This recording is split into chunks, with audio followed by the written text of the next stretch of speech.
Assalamualaikum warahmatullahi wabarakatuh. Bismillah walhamdulillah, wassalatu wassalamu ala rasulillah sayyidina wa maulana Muhammad ibn Abdullah wa ala alihi wa sahbihi wa man walah wa la hawla wa la quwata illa billah. Subhanallah walhamdulillah wa la ilaha illallah wallahu akbar wa la hawla wa la quwata illa billahil aliyyil azim. Adada kulli harfin kutiba aw yuktabu abadal abidin wa dahirin. Subhanaka la ilma lana illa ma 'allamtana innaka antal alimul hakim. Wa nawayna ta'alluma wa ta'lim wa naf'a wal intifa' wa tadhakura wa tadhkir wal ifadata wal istifadah wal hatha ala tamassuki bi kitabillahi wa sunnati rasulihi wad du'ai ilal huda wad dilalati alal khair ibtigha'a wajhillahi wa mardatihi wa qurbihi wa thawabihi subhanahu wa ta'ala. Melanjutkan kajian kita di dalam kitab Risalatul Jami'ah sampai di pembahasan yang kelima daripada rukun Islam. Wa ammal hajju fahuwa khamisu arkanil Islam wa huwa fardun ala kulli muslimin mukallafin hurrin wa kadzal umratu fil umri marratan bi syartil istita'ah. Adapun haji merupakan rukun Islam yang kelima. Sekali lagi, bunyal islamu ala khamsin, syahadatu alla ilaha illallah wa anna muhammadar rasulullah wa iqamus salah wa ita'uz zakah wa shaumu ramadan wa hajjul baiti man istata'a ilaihi sabila. Haji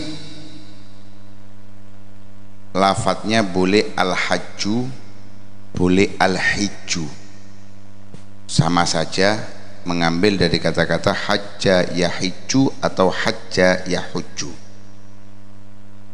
Di dalam ayat Al-Quran, qiraah yang dibaca di Indonesia biasanya walillahi ala nasi hijjul baiti man istata'a ilaihi sabila.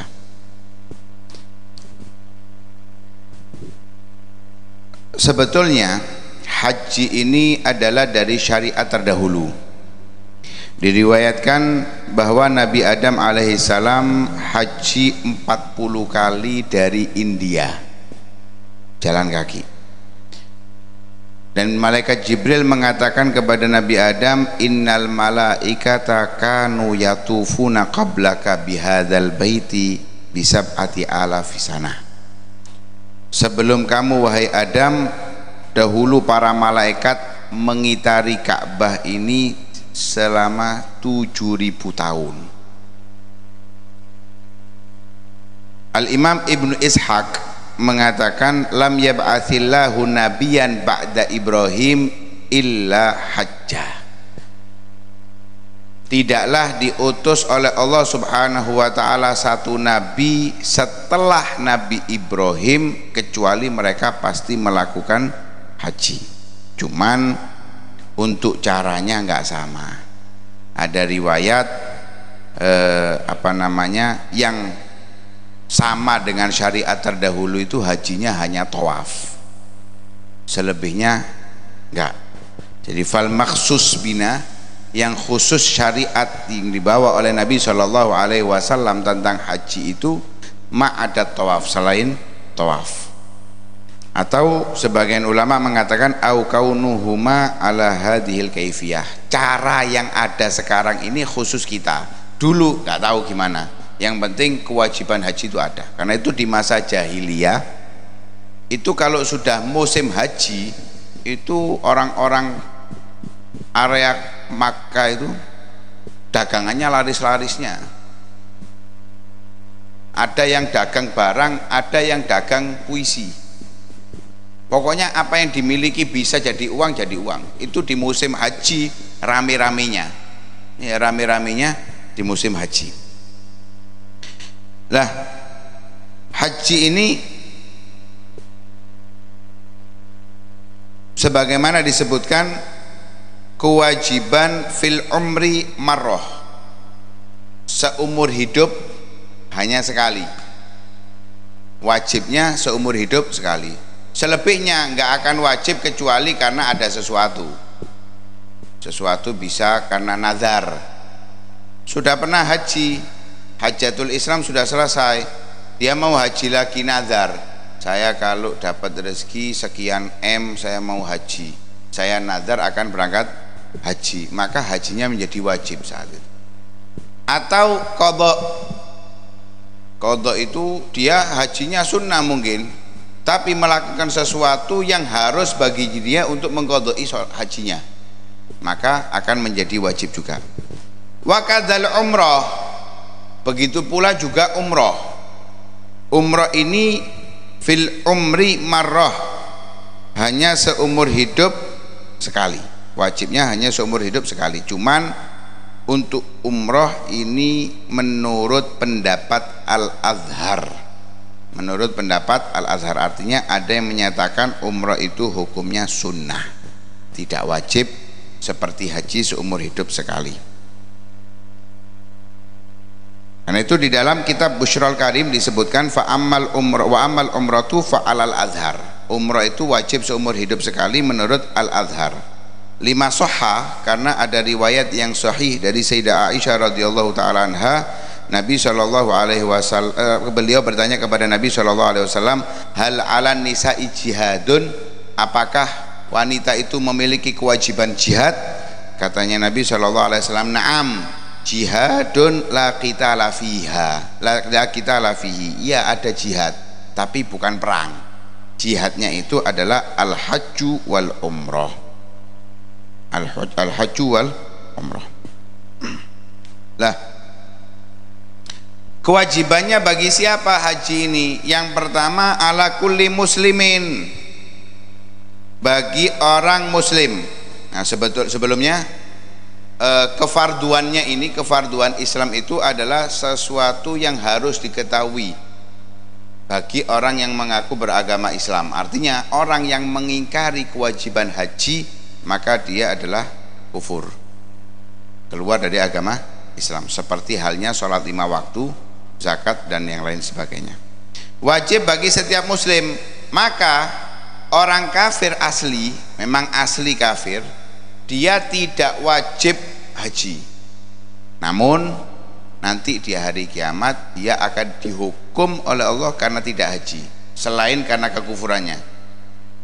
Seperti halnya dulu kita bahas di dalam masalah sholat, orang kafir nggak wajib sholat, tapi kelak di hari kiamat selain dia dihukum oleh Allah, disiksa karena kekufurannya, dia pula akan dihukum, disiksa oleh Allah karena meninggalkan sholat.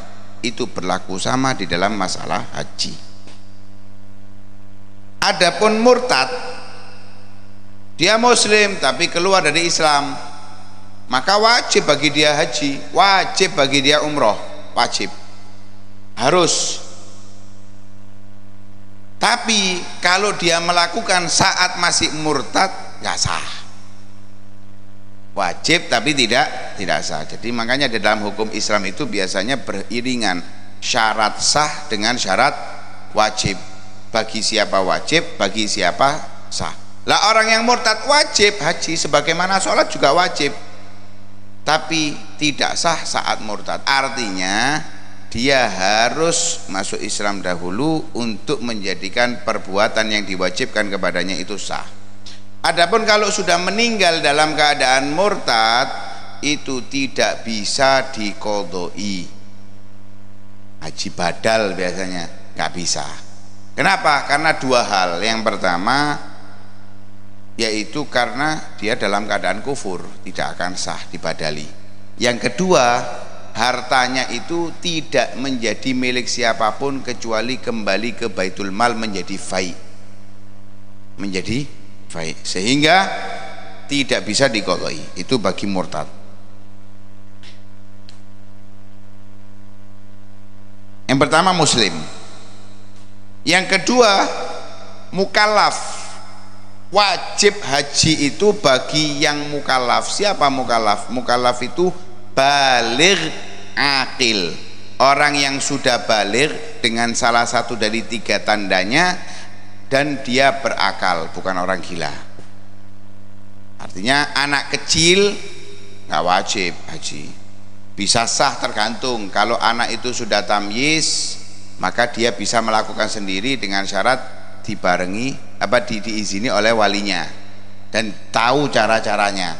Kalau belum tamyiz, itu nanti diniatkan oleh walinya, nanti yang menjalankan selainnya ada aturannya, boleh walinya atau diwakilkan kepada yang lain. Kemudian yang ketiga hur, merdeka. Itu negara merdeka, maksudnya orangnya itu merdeka, bukan budak. Budak nggak wajib, boleh nggak wajib, boleh dengan izin yang memilikinya budak. Tapi kalau yang hur, merdeka, baru dia wajib. Mau itu haji, mau itu umrah sama, wajib fil umri marrah, seumur hidup hanya sekali, seumur hidup hanya sekali. Nah, karena itu tidak dianjurkan melakukan haji berulang kali, kecuali karena mengajari ya, mungkin dia karena ngajari setiap tahunnya ya, nggak ada masalah. Tapi kalau enggak, lebih baik uangnya berikan kepada yang lain, itu lebih afdol daripada kita ngulangi haji. Kalau ngulangi sekali atau jaraknya itu mungkin 10 tahun, nggak ada masalah. Itu ada riwayat yang memberikan keuntungan ya, orang antara haji dengan haji, umroh dengan umroh. Tapi lebih baik lagi kalau sudah pernah haji, bahkan sudah pernah ngulangi haji lagi, itu lebih baik menghajikan yang lain daripada haji dewe.